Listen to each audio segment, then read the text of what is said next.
You know, the Plus 50 Initiative Grant has done three very important things. The first thing is putting a name on a phenomenon which is already occurring. It allows us to really capture the public, to capture our college, to capture our students' attention using this kind of logo branding and this wonderful name Plus 50. The second thing that it's done is given us resources. The resources are fantastic. They are simple yet significant. They offer a place to direct people so that they can find things. For example, even if a person's putting a PowerPoint presentation together, there's research sites. In addition to everything that one would want to know, what are the next steps for me to go about putting this program on?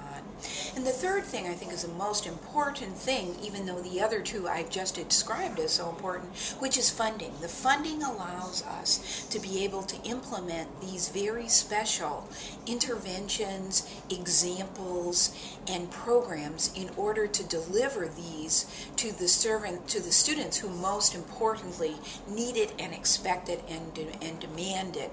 And that's the programs we provide at Clark College.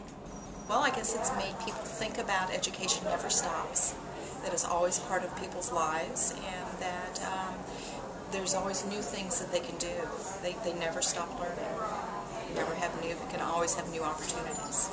We're here to let students know about different career opportunities that they can have, to guide them and counsel them in both technical programs, and if they want to go back to school, they've only taken a course or two and they have a goal to be a teacher or something like that. We can help them get them started down a path whether it be a 2-year degree or a 4-year degree. The community was really excited, and they turned out and they wanted lots of information.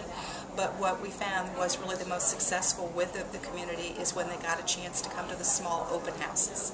It gave them a chance to tour the different departments, like go to our health services building, see all the equipment, get them really excited and fired up about what exactly it means to be a radiographer, or going to be a nurse, or those kinds of things, or to go in the business field or the graphic design field. So they really enjoyed having a chance to meet the teachers one-on-one and see exactly what happens in the classroom, so they're not so scared.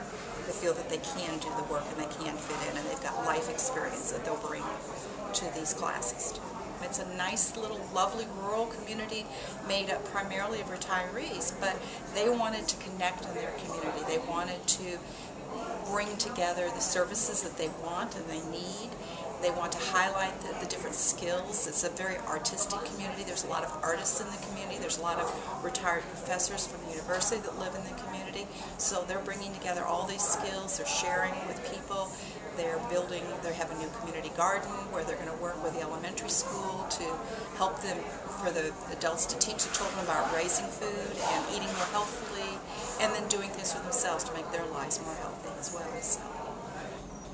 Western Dakota Tech, we really hadn't paid any real particular notice or attention to the fact that we had a significant number of persons who were in that age demographic, and by creating this one program, it's helped us to see that there are many things that we can do for many of our other students that are in that group that may have different interests or different needs or look for different services. So it's really opened our eyes to better ways to serve a growing part of our student body.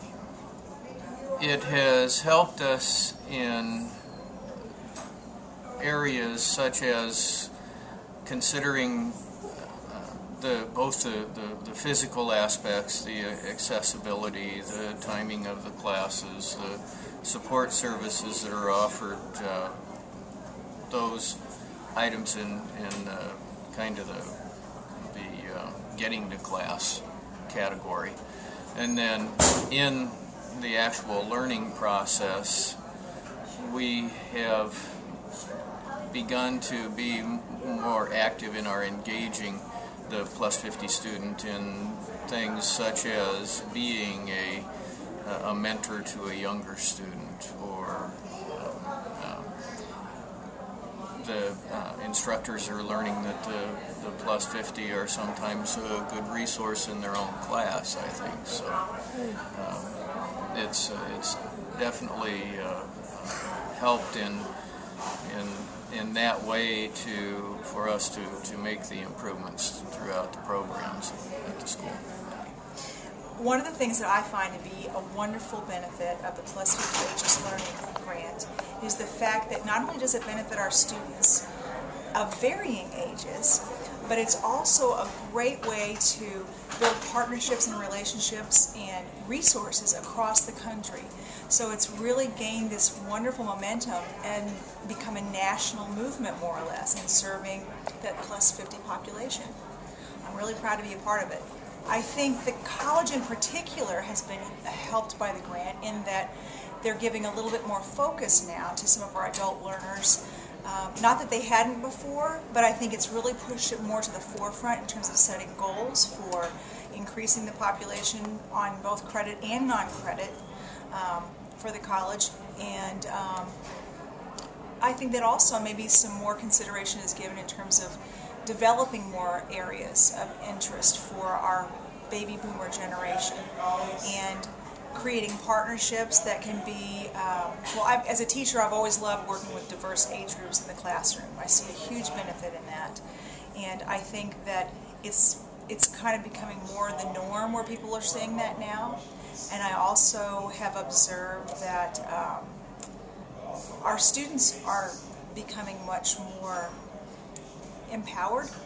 You know, the adult learners would come into schools, maybe not always, but before the grant programs, where they were, I think, much more nervous and intimidated. And now, especially that the workforce is changing, I think it's really given them a sense of empowerment to be able to come into the college system, see that there are things in place for them, like our Plus 50 programs. The college is embracing that through workforce development, our volunteerism programs, our re-educating and helping folks to build new career skills as they're losing jobs in the auto industry and so forth. So I think it's really kind of given them more of a focus point.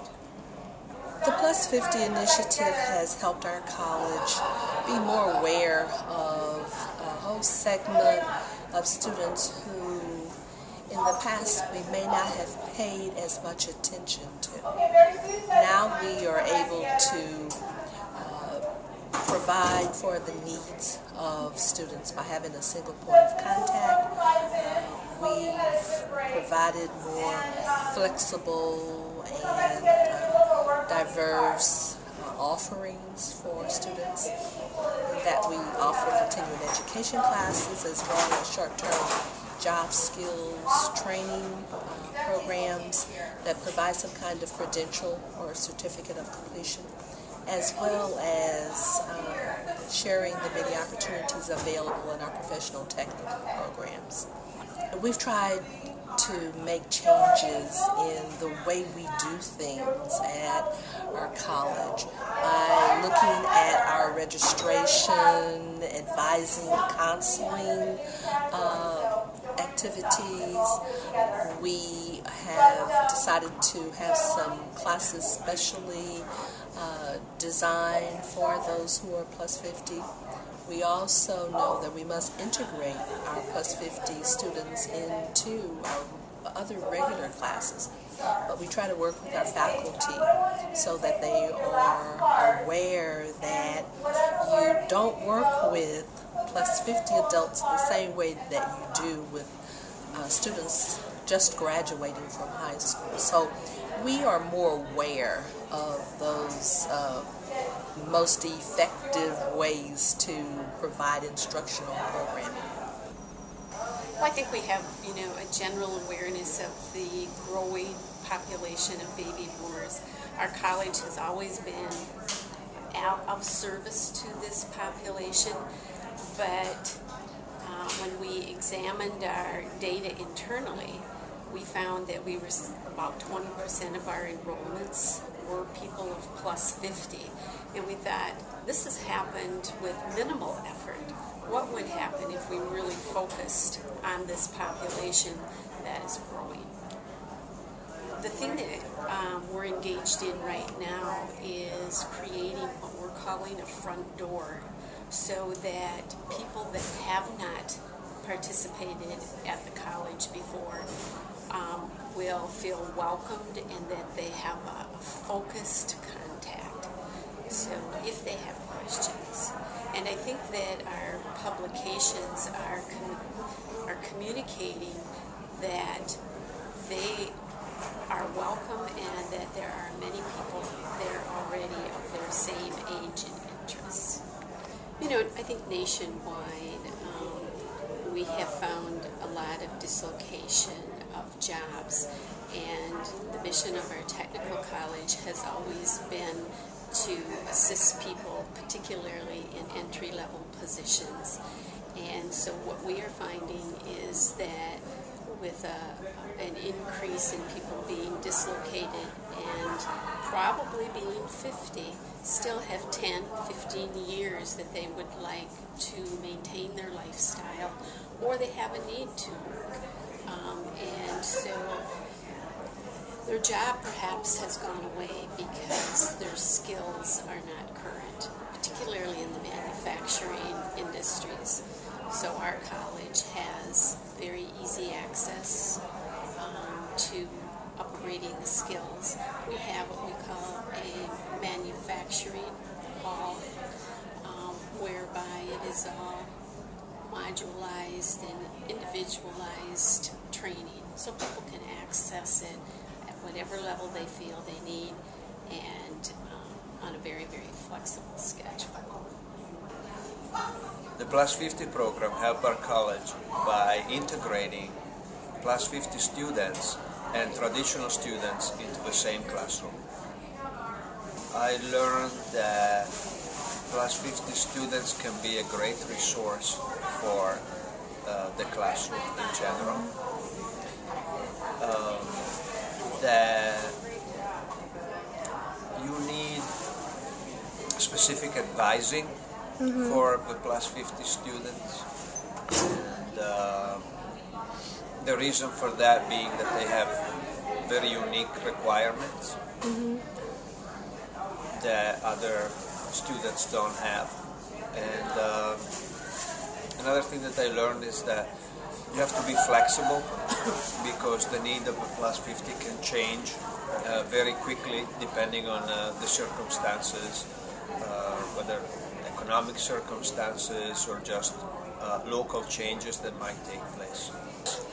The Plus 50 program, I think, has really raised an awareness of the boomer age student and really kind of brought together a lot of different departments as far as being interested in offering different kinds of programming that's not just enrichment programming, but also thinking about doing different kinds of programming, like maybe short-term programming for students like that.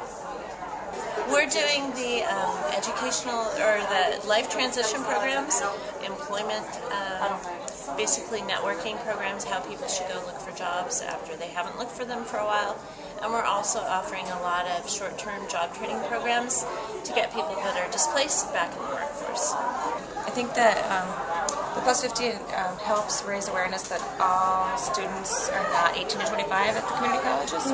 It kind of goes along with the theme of bringing the community back into the community college. That's either whether they're volunteering or they're taking classes just out of pure interest, and now they have time, or they're taking classes that are going to get them reskilled to re-enter the workforce or change their position within the workforce.